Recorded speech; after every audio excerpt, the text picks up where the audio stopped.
Perjuangan mencari Allah adalah perjuangan mahadahsyat yang hanya mungkin dilakukan oleh pejuang-pejuang tangguh yang tidak kenal kata menyerah. Allah bukanlah Tuhan statis yang membiarkan dirinya gampang ditemukan. Allah senantiasa membentangkan hijab berlapis-lapis dan berbagai halang rintang untuk menyelubungi keberadaan dirinya. Sekalipun para pencarinya mengetahui bahwa dia adalah inti segala sesuatu dari ciptaannya, baik yang bisa ditangkap panca indera maupun yang gaib, untuk menemukannya bukanlah persoalan sederhana. Abdul Jalil pun tetap menghadapi misteri yang tidak terpecahkan tentang dia. Walaupun telah mengalami pahit dan getirnya perjalanan hingga terdampar di Malaka, ia sejauh ini hanya mampu menangkap tengara keberadaan hijab-hijab yang tidak diketahui batas akhirnya. Bahkan hijab-hijab itu pun baru disadarinya ada setelah melampaui berbagai pengalaman ruhani. Setiap hijab gaib itu tersingkap, ia merasa memperoleh pencerahan baru bagai ular keluar dari kelongsong kulitnya. Seingatnya, kesadaran tentang misteri hijab-hijab itu terjadi setelah ia mengenal Aryo Abdillah. Sekalipun tidak lebih dari 7 bulan, Aryo Abdillah telah mengenalkan ungkapan-ungkapan sekaligus bukti-bukti tentang hijab-hijab misterius yang menyelubungi rahasia ilahi. Walaupun perenungan mendalam, ia akhirnya mampu menangkap keberadaan rahasia hijab ilahi dalam ungkapan metaforik, yaitu dengan ihtibar 7 samudra, 7 gunung, 7 lembah, 7 jurang, 7 gurun, 7 rimba, dan 7 benteng. Sekalipun terdengar begitu dahsyat dan secara akal sulit dilampaui manusia, ungkapan itu lebih ditujukan pada gambaran suasana ruhaniah diri manusia, sehingga ungkapan itu tidak perlu direnung-renungkan, dipikir, serta dikaji dengan nalar. Maksudnya, ungkapan metaforik tentang 7 samudra, 7 gunung, 7 lembah, 7 jurang, 7 gurun, 7 rimba, dan 7 benteng itu adalah gambaran dari citra diri yang bersifat ruhani. Dengan demikian, perjuangan menyingkap hijab-hijab itu bukanlah dalam makna harfiah. Ungkapan menyeberangi 7 samudra misalnya, bukanlah menyeberangi samudra dalam makna konkret, melainkan melintasi 7 samudra ruhani yang ada di dalam diri manusia. Ia menyadari bahwa perjuangan terberat dalam upaya mencarinya adalah melintasi samudra, gunung, lembah, jurang, gurun, rimba, dan benteng yang ada dalam diri sendiri. Karena sesungguhnya itulah lapisan hijab-hijab yang menyelubungi. Dia bertolak dari pengalaman ruhani dan perenungan yang telah dilakukannya. Ia memahami benar sabda Nabi Muhammad kepada para sahabat ketika kembali dari perang Badar. Kita baru kembali dari perang kecil untuk menuju perang besar, yaitu perang melawan nafsu. Berbagai pengalaman pahit dan getir yang ia lampaui telah mengajarkannya bahwa melawan kehendak nafsu adalah perjuangan paling dahsyat, baik yang ia lihat pada orang-orang yang pernah dikenalnya maupun pada dirinya sendiri. Orang-orang seperti Syekh Abu Al-Mahjubin dan anak-anaknya misalnya adalah gambaran dari hidup terkecil di pulau keakuan yang gersang tanpa mata air dan pepohonan. Mereka adalah gambaran dari orang-orang yang bukan saja tidak mempunyai keinginan melintasi, melainkan juga sangat ketakutan ketika mendengar keberadaan 7 samudra, 7 gurun, 7 gunung, 7 lembah, 7 jurang, 7 rimba, dan 7 benteng. Ia sadar tidak semua orang berani menanggung akibat dari usaha melintasi 7 hijab itu. Namun sebagian orang yang sudah bertekad bulat mencari dia, maka tantangan dan rintangan seberat apapun akan dilintasinya dengan berbagai resiko, termasuk kehilangan nyawa. Menurut pengalamannya, tantangan awal yang paling berat dan susah adalah melintasi 7 lembah kasal yang berhawa sejuk, ditumbuhi rumput hijau, taman-taman bunga, pohon kemenyan dan gaharu yang menebar wangi, sungai, danau, dan burung aneka warna yang merdu bernyanyi. Di lembah ini para pencari lebih suka menenggelamkan diri dalam kemalasan naluri kemanusiaannya daripada bersusah-susah beribadah kepadanya. Tantangan kedua yang tidak kalah dahsyat adalah 7 jurang futur yang menganga siap menelan siapa saja yang jatuh ke dalamnya. Siapapun yang melihat ke dasar jurang yang seperti tanpa dasar itu, lazimnya akan menjadi lemah pendirian dan runtuh tekadnya untuk meneruskan perjalanan. Bagi para pencari yang masih kuat terpengaruh kehidupan duniawi, 7 jurang futur itu sangatlah menakutkan, sehingga mereka lebih suka tidak melanjutkan perjalanan daripada melintasinya dengan resiko tidak pernah kembali. Kebimbang raguan selalu mencekam siapa saja yang mencarinya ketika harus melewati 7 jurang ini.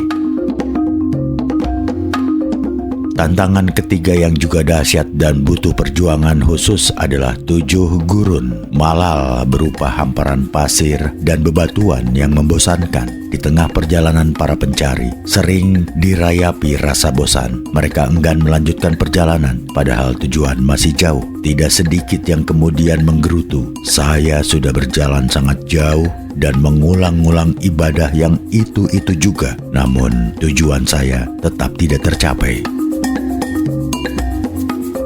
Tantangan keempat yang luar biasa sulit dilampaui adalah 7 gunung ria yang sering menggelincirkan para pencari yang berusaha mendakinya. Para pencari yang mendaki gunung ria dengan puncaknya yang tinggi dan selalu diselimuti awan itu cenderung memamerkan kemampuan mereka. Di atas puncak gunung ria, para pencari biasanya lupa pada apa yang mereka cari. Mereka terjebak pada kebanggaan dan memamerkan kemampuan, kehebatan, kegagahan, dan keberanian diri sendiri. Bahkan, tidak kurang banyak yang terperangkap pada pamrih sehingga tujuan mereka tidak lagi menuju Allah, tetapi ke surga yang lain dari Allah. Tentang kelima yang sulit ditembus adalah 7 rimba sum'ah yang berisi raungan serigala, auman harimau, kicau burung, lenguh banteng, dan bunyi batang bambu yang berderak ditiup angin. Di rimba ini para pencari sering meniru perilaku hewan yang gemar memperdengarkan suaranya. Para pencari suka menceritakan berbagai amalia ibadah yang mereka lakukan dengan tujuan agar orang menyanjung dan memuji mereka. Bahkan sering terjadi para pencari benar-benar terperangkap pada suasana rimba raya sehingga mereka menjelma hewan yang suka mengaum, melenguh, melonglong, dan berkicau untuk memamerkan kehebatan diri. Tantangan keenam yang sulit diseberangi adalah 7 samudra ujub yang bergelombang dahsyat dengan ombak menggemuruh menerpa pantai dan batu karang. Di samudra ini para pencari gampang terpengaruh oleh keberadaan samudra yang bangga dengan kedahsyatan ombak yang kuat dan tinggi mencakar langit. Di dalam hati mereka muncul kebanggaan dan puji-puji terhadap diri sendiri karena mereka amalnya telah banyak. Mereka tidak pernah menduga bahwa saat rasa bangga diri bagi samudra itu mencuat, maka yang terjadi adalah makna perjuangan ibadah mereka hilang, ibarat buih ombak di hamparan pasir pantai.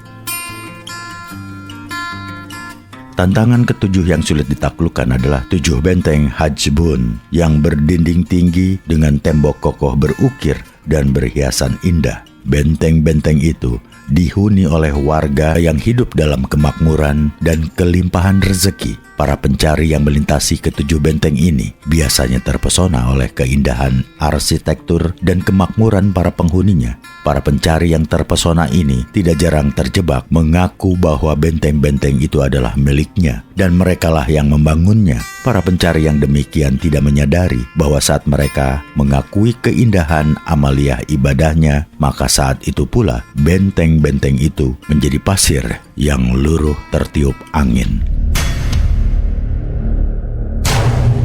Walaupun telah melalui berbagai pengalaman, Abdul Jalil belum berani memberikan penilaian terhadap perjuangannya selama ini dalam melintasi 7 samudra, gunung, lembah, jurang, gurun, rimba, dan benteng yang terhampar di dalam dirinya. Ia merasa betapa hingga saat ini masih harus bergulat seru untuk menaklukkan keakuan yang terus membayangi semua gerak hidupnya, terutama saat bersinggungan dengan orang lain.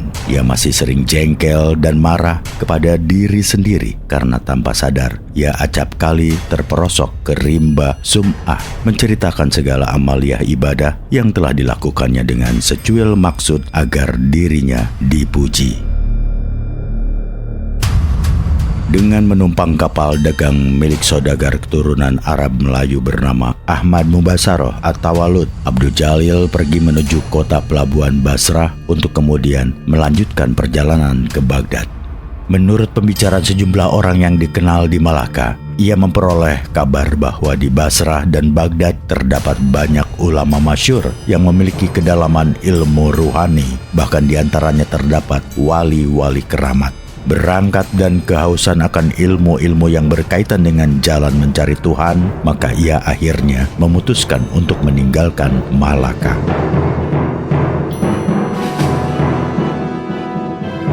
Ahmad Mubasaroh At-Tawalud adalah laki-laki gagah berusia sekitar 45 tahun. Kulitnya coklat kemerahan, hidungnya mancung, kumisnya lebat, sekepal janggut dibiarkan menggantung di dagunya. Matanya yang lebar dan bening mengesankan bahwa dia orang yang polos dan cerdas. Dia selalu tersenyum kepada siapa saja yang diajaknya berbicara.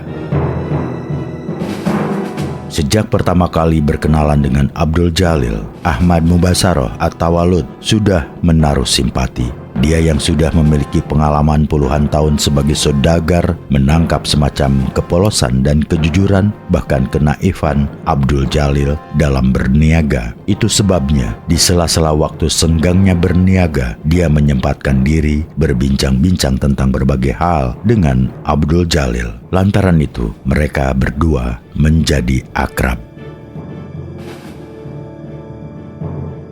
Dari berbagai perbincangan dan tukar pendapat, terutama yang berkaitan dengan masalah agama, Ahmad Mubasaroh At-Tawalud merasa tertarik dengan pandangan-pandangan Abdul Jalil yang sering dianggapnya aneh dan sulit dipahami. Namun dia yakin bahwa Abdul Jalil adalah orang yang tulus dan pantang menyerah. Itu sebabnya dia berharap Abdul Jalil akan memperoleh cakrawala baru setibanya di Basrah dan Baghdad.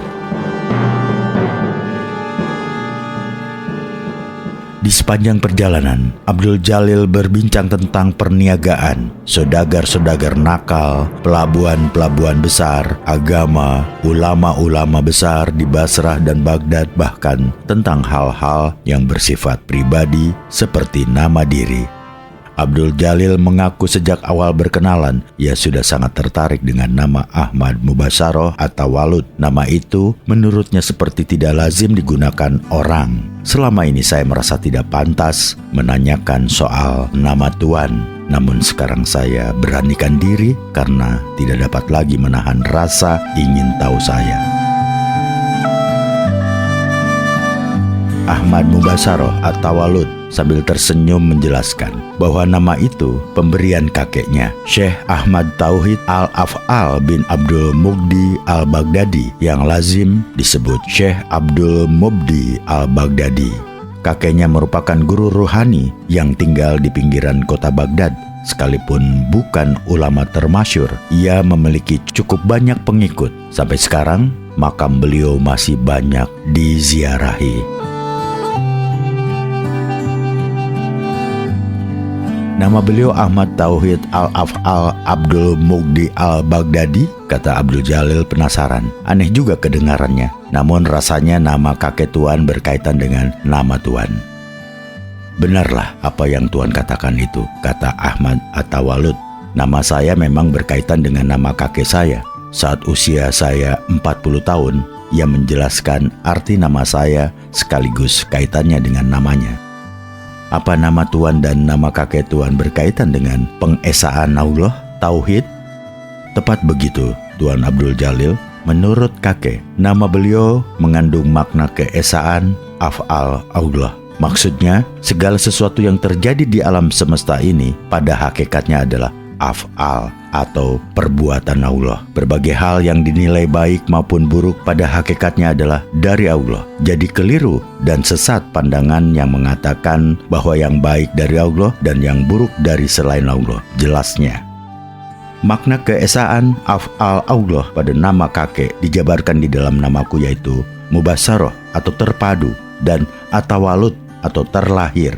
Lanjutnya, maknanya af'al Allah harus dipahami dari dalam dan dari luar diri. Saat manusia menggoreskan pena misalnya, disitulah terjadi perpaduan dua kemampuan kodrati yang dipancarkan oleh Allah kepada makhluknya, yaitu kemampuan kodrati gerak tangan dan kemampuan kodrati gerak pena. Disitulah berlaku dalil wa'alahu halakakum wa ma ta'malun, yang bermakna Allah yang menciptakan engkau dan segala apa yang engkau perbuat. Ini dalam Quran surat Asy-Syafa'at 96. Inilah makna mubasaroh. Sedangkan atawalud adalah perbuatan yang terlahir. Semisalnya saya melempar batu yang terlempar dari tangan saya adalah berdasarkan kemampuan kodrati gerak tangan saya. Di situ berlaku dalil wama ramaita itsramaita walakina Allah harama, yang bermakna bukanlah engkau yang melempar, melainkan Allah jua yang melempar ketika engkau melempar. Quran surat Al-Anfal 17. Inilah yang dinamakan atawalud. Namun baik mubasaroh maupun atawalud pada hakikatnya adalah satu, yaitu af'al Allah, di mana berlaku dalil tiada daya dan kekuatan melainkan daya dan kekuatan Allah yang maha tinggi dan maha agung. Rasulullah dalam sebuah hadis diriwayatkan bersabda, tidak bergerak satu zarah pun melainkan atas izin Allah. Mendalam sekali makna nama Tuan dan kakek Tuan, kata Abdul Jalil menarik nafas berat. Kakek Tuan pastilah seorang sufi agung yang sudah mencapai makom wahdat al-af'al. Tuan Abdul Jalil, karena saya sudah terlanjur dididik menjadi saudagar oleh ayah saya, maka saya tidak banyak mengetahui seluk-beluk keilmuan yang didalami kakek saya. Namun satu hal dari fatwa beliau yang selalu saya jadikan pegangan hidup, yaitu dalam keadaan apa saja, baik suka maupun duka, saya harus senantiasa meneguhkan keyakinan bahwa semua itu adalah perbuatan yang dikehendakinya. Karena itu saya selalu disuruh meniru doa Rasulullah. Ya Allah, aku berlindung kepadamu dari segala kejahatan datang darimu. Ya Allah, aku berlindung kepadamu dari segala kejahatan yang engkau ciptakan. Di sini berlaku dalil katakan, hai Muhammad, segala-galanya adalah dari sisi Allah. Quran surat An-Nisa 78.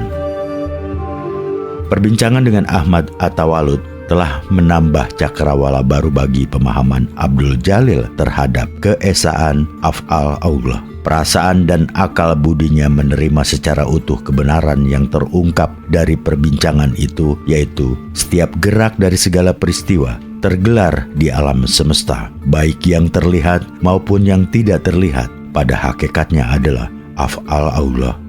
Namun jauh dari kedalaman jiwanya masih terlintas hasrat untuk mengetahui sekaligus merasakan secara nyata bagaimana af'al Allah berlangsung.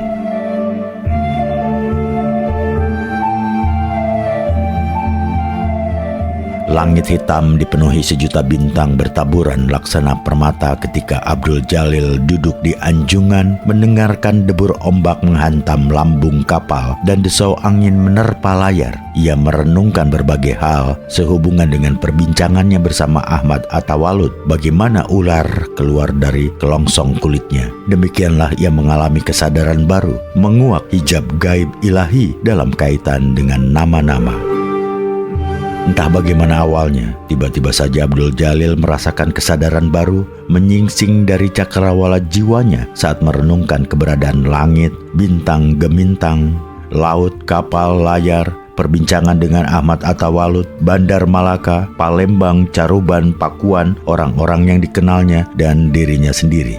Ia menangkap makna bahwa segala apa yang telah dilihat dan dikenalnya selama ini pada hakikatnya adalah tidak ada. Semua yang maujud menjadi ada karena memiliki nama, dan nama-nama itu sendiri jika dicari akarnya justru tidak ada. Nama-nama ada karena disepakati ada. Tentang negara Galuh misalnya, jika dicari benar di manakah tempat yang bernama Galuh, pastilah tidak ada. Yang ada hanyalah kumpulan desa dan kota seperti Caruban, Pasambangan, Babadan, Giri Amparan Jati, Kawali, Raja Galuh, Palimanan, Sindang Laut, Tegal, Alang-alang, Gegesik, dan Talaga. Desa-desa dan kota-kota itu pun jika dicari letak pastinya juga tidak akan ada. Yang ada hanyalah kumpulan rumah, bangunan, pasar, kedai perniagaan. Begitu juga dengan rumah, bangunan, pasar, dan kedai sesungguhnya hanya nama, karena yang disebut rumah, bangunan, pasar, dan kedai adalah kumpulan dari sebagian yang disebut pintu, jendela, kusen, atap, genteng, usuk, dan reng. Ia merenungkan pula tentang keberadaan kapal yang ditumpanginya. Ternyata ia tidak menemukan satupun tempat di kapal itu yang bernama kapal. Kapal menjadi ada karena ia terdiri atas bagian-bagian, yaitu lambung, geladak, tiang, layar, anjungan, kemudi, jangkar, dan tali. Layar pun, jika direnungkan, ternyata tidak ada. Layar ada karena sebutan. Sejatinya, layar ada karena terbentuk dari tiang, kain, dan tali temali. Kain layar pun hakikatnya tidak ada. Yang ada adalah jalinan benang. Benang pun kalau diurai adalah kumpulan serat.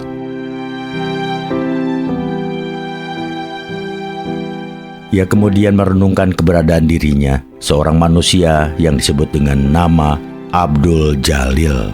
Di manakah Abdul Jalil yang sejati bersemayam? Fakta menunjukkan bahwa yang ada pada tubuh fisiknya tidak ada yang bernama Abdul Jalil. Yang ada adalah kumpulan dari tangan, kaki, kepala, dada, perut, bahu, dan pinggang. Kepala pun pada hakikatnya tidak ada, karena yang ada adalah bagian-bagian dari kepala yang disebut kening, telinga, mata, mulut, hidung, dagu, rahang, gigi, rambut, alis, kumis, janggut, dan sebagainya. Lalu di bagian tubuh manakah Abdul Jalil berada? Demikianlah menurut perenungannya bahwa segala sesuatu yang tergelar di alam semesta ini pada dasarnya hanya nama-nama yang disepakati keberadaannya, meski hakikat sejatinya nama-nama itu ada karena disepakati ada.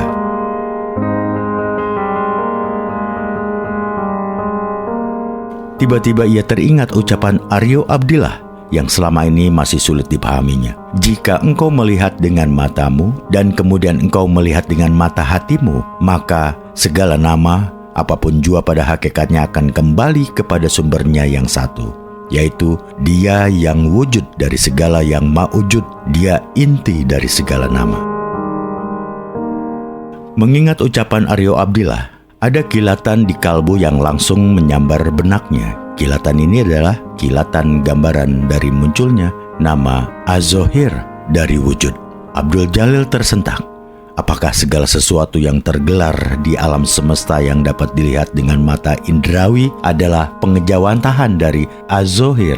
Jika memang demikian adanya, berarti di balik segala yang mawujud, yang Zohir ini pasti ada yang batin. Dan Al-Batin adalah nama Allah juga. Saat ia tengah membolak-balikan, mengkaitkan, menghubungkan, dan menjalin makna Az-Zohir dan Al-Batin untuk memahami keberadaan yang mawujud dan yang wujud, ia dikejutkan oleh kehadiran Ahmad At-Tawalud yang sudah berada di belakangnya sambil terbatuk-batuk. Tanpa hujan, tanpa angin, dia berkata, "Dulu, sewaktu saya menikmati keheningan malam dengan taburan bintang laksana permata, kakek mengingatkan agar saya tidak terjebak ke dalam pesona yang mawujud. Ia saat itu meminta saya agar selalu mengingat-ingat dan memahami firman-Nya. Namun sampai sekarang saya tetap belum bisa memahami maksudnya."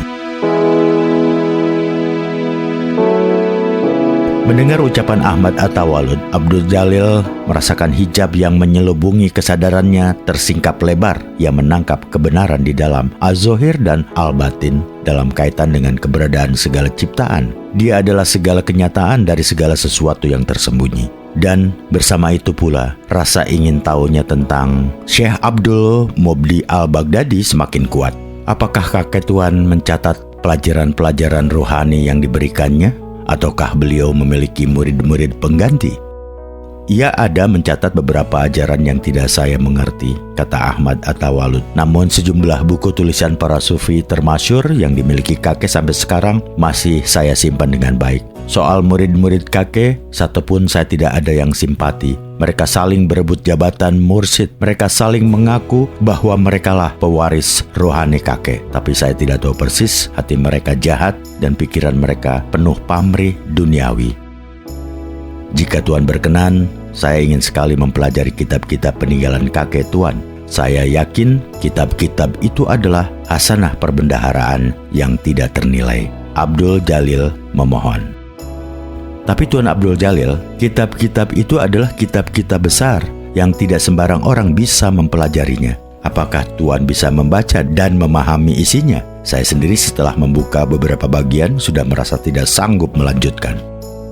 Tuan, kata Abdul Jalil tersenyum, sekalipun Tuan mengenal saya sebagai saudagar, perlu Tuan ketahui bahwa sejak kecil saya dididik di Padepokan Giri Amparan Jati di bawah asuhan kakak sepupu saya, Syekh Datuk Kahfi. Saya sudah menguasai nahwu, sarf, dan balaghah. Saya juga sudah pahami tentang ilmu tafsir, mustalab al-hadis, usbul fikih, dan mantik. Insya Allah saya akan mampu mempelajari kitab-kitab peninggalan kakek Tuan. Jika demikian, silahkan Tuan mempelajarinya. Saya senang jika ada yang bisa memanfaatkan kitab-kitab warisan kakek saya, terutama orang-orang seperti Tuan yang pandai menyembunyikan keahlian agama. Tuan terlalu memuji. Tidak Tuan, saud Ahmad At-Tawalud. Saya memang sudah menduga jika Tuan memiliki pengetahuan mendalam tentang agama. Selama ini saya menganggap Tuan sebagai orang yang tidak paham tentang agama kita. Maafkan saya karena selama ini menilai Tuan sama seperti para saudagar dari negeri Tuan. Mereka masih mencampur adukan kemuliaan Islam dengan pemujaan terhadap berhala. Tuan belum mengenal orang-orang di negeri saya. Sekalipun banyak yang belum memeluk Islam, sebagian di antara rohaniawan mereka memiliki pandangan ketauhidan yang sama dengan Islam. Jelas Abdul Jalil. Itu yang saya belum tahu, kata Ahmad At-Tawalud heran. Karena itu, saya yakin dalam tempo tidak lama, mereka akan beramai-ramai memeluk agama Islam, kata Abdul Jalil. Hasrat Abdul Jalil untuk menegakkan ilmu pengetahuan rohani di tengah gurun keterbatasan dirinya terlampiaskan saat tiba di Basrah. Berbagai kitab peninggalan Syekh Abdul Mubdi Al-Baghdadi yang memuat ajaran para ulama sufi besar seperti Abu Mansur Al-Halaj, Abu Yazid Bustami, Abu Said Al-Karas, Abu Bakar Al-Kalabazi, Abul Qasim Al-Husairi, Muhyiddin Ibnu Arabi, Al-Ghazali, dan Abdul Karim Al-Jili. Dipelajarinya dengan penuh semangat bagaikan musafir terlunta-lunta di tengah padang, kemudian menemukan mata air. Begitulah ia dengan rakus menghirup kesegaran pengetahuan yang digali para ulama agung tersebut. Di antara sejumlah kitab yang sudah dibaca dan dipahami, yang dianggapnya paling berkesan adalah kitab Hakikat Al-Haqaiq, Al-Manazil Al-Ilahiyah, dan Al-Insan Al-Kamil, tulisan Syekh Abdul Karim Al-Jili, ulama sufi yang wafat barang setengah abad silam. Menurut Ahmad At-Tawalud, Abdul Karim Al-Jili adalah kawan akrab kakeknya. Mereka berdua sering terlibat perbincangan rahasia yang tidak seorang pun boleh mendengarkan. Abdul Jalil menilai ungkapan-ungkapan yang digunakan Al-Jili sangat sederhana, lugas, gampang dipahami, dan yang terpenting memiliki banyak kemiripan dengan pengalaman ruhani yang telah dilewatinya. Ia seperti tidak pernah bosan membaca ulang, mengkaji, merenungkan, dan menghayati ketiga kitab tersebut. Ia semakin merasakan cakrawala pemikiran dan jiwanya terbentang luas dalam memahami hakikat segala sesuatu yang tergelar di alam semesta, terutama yang berkaitan dengan perjalanan menuju Dia yang dihalangi berbagai rintangan dan tantangan luar biasa. Ia benar-benar sangat rindu mengenal sekaligus merasakan sentuhan kebenaran ilahi, af'al, asma, sifat, dan zat.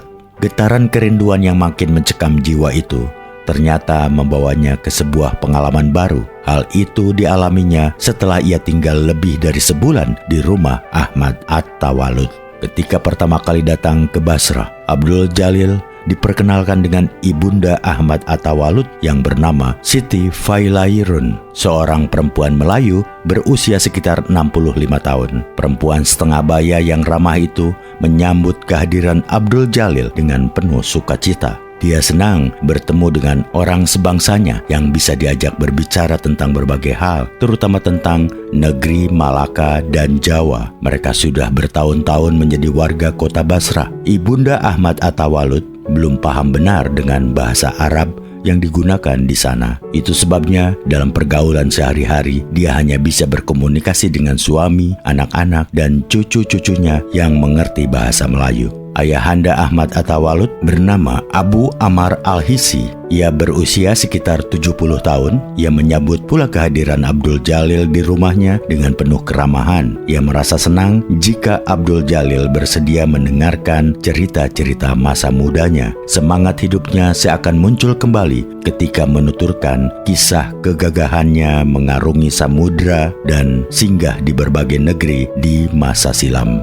Sebagai pemuda yang sejak kecil terpisah dari orang tua dan hidup di padepokan dengan penuh keprihatinan, Abdul Jalil merasakan keramahan yang diberikan ayahanda dan ibunda Ahmad Atawalut sebagai kehangatan ayah dan ibu yang didambanya dalam mimpi-mimpinya. Itu sebabnya untuk mengisi waktu senggang saat beristirahat setelah penat mempelajari kitab-kitab, ia gunakan untuk berbincang dengan mereka. Bermula dari keakraban dengan ayahanda dan ibundanya, Abdul Jalil akhirnya mengenal anak Ahmad Atawalut juga. Anak pertamanya bernama Failatun Nafsiyah, akrab dipanggil Nafsa. Usianya sekitar 23 tahun, belum menikah. Anak keduanya juga perempuan, bernama Salma Izanurama. Usianya sekitar 21 tahun, sudah menikah dan memiliki 2 anak laki-laki. Anak yang ketiga laki-laki bernama Ibnu Afkar Al-Afrat, berusia sekitar 19 tahun, sudah menikah dan memiliki seorang anak. Anak yang keempat juga laki-laki bernama Ahmad Kas Al-Basari, berusia sekitar 17 tahun, belum menikah, belajar di Universitas Nizamiyah, Baghdad. Suatu saat Siti Failatun menceritakan tentang Nafsa, cucu kesayangannya yang dianggapnya bernasib malang karena sampai memasuki usia 23 tahun belum menikah. Abdul Jalil menduga anak sulung sahabatnya itu tentulah berwajah jelek dan berperangai buruk. Namun, saat pertama kali ia melihat mata Nafsa yang bulat dan lebar serta ditumbuhi bulu-bulu panjang yang lebat, ia langsung membayangkan bahwa wajah di balik cadar itu pastilah memancarkan kecantikan bidadari. Abdul Jalil tidak pernah menduga, apalagi membayangkan bakal terperangkap ke dalam pesona keindahan sesuatu selain dia. Ia yang sepanjang perjalanan rohaninya selalu berusaha menghindari hal-hal duniawi, kini menghadapi persoalan besar yang sebelumnya tidak pernah ia bayangkan dan impikan. Sebelumnya, ia selalu berhasil mengusir berbagai bayangan bendawi yang memasuki alam pikiran dan mahligai jiwanya. Kini setelah melihat mata Nafsa yang indah dan bercahaya seperti kilauan bintang, ia merasakan perubahan besar terjadi pada dirinya. Citra keindahan mata Nafsa tiba-tiba sering memasuki ingatannya saat ia sholat, zikir, tafakur, membaca buku, makan, minum, bahkan saat mengambil wudhu dan terutama menjelang tidur. Abdul Jalil heran dengan perubahan dirinya. Bagaimana mungkin ia yang selama ini selalu tenang menghadapi berbagai halangan dan rintangan kehidupan, tiba-tiba saja sering dicekam resah dan gelisah. Rasa itu baru mereda ketika ia melihat atau sekedar membicarakan ini dan itu tentang Nafsa. Ia merasakan betapa jiwanya mendadak terbang ke angkasa laksana elang yang kesunyian, menjerit dalam kepahitan jiwa yang mendamba kehadiran sang betina. Nafsa adalah perempuan pertama yang keindahan matanya telah membawa kesadaran Abdul Jalil ke taman asmara yang penuh bunga wewangi dan rerumputan harum. Keindahannya telah membius kesadaran Abdul Jalil ke dunia asing yang sebelumnya tidak pernah dirasakan dan dikenalnya. Ia melihat pelangi membentang di dalam pancaran mata Nafsa. Cahayanya yang berwarna-warni memasuki relung-relung jiwanya. Sadar bahwa dirinya sedang terperangkap dalam pesona yang selain dia, Abdul Jalil berusaha menghapus citra Nafsa dari pikiran dan perasaannya dengan berbagai cara. Pesona itu telah mengganggu perjalanan rohaninya. Namun laksana matahari terbit dari ufuk timur setiap pagi, begitulah citra keindahan Nafsa terbit di fajar kehidupannya, menyinari kegelapan jiwa dan mengusir embun dingin dengan kehangatan cinta. Jiwanya tiba-tiba menjelma taman indah dengan kicau burung, dengung lebah, gemericik air sungai, desau angin, goyang bunga-bunga, dan harum rerumputan. Makin kuat ia berjuang menghalau keindahan Nafsa dari relung-relung ingatan dan mahligai jiwanya. Makin hanyut ia ke pusaran sungai kerinduan yang bermuara ke samudra cinta. Pikirannya tentang keangkasa melintas awan hayalan, menggapai rembulan dan bintang gemintang, dan bagaikan burung patah sayap, begitulah ia merasakan dirinya terkapar tanpa daya melihat hayalnya terbang ke angkasa, bermadu kasih dengan bayangan Nafsa, bidadari jiwanya.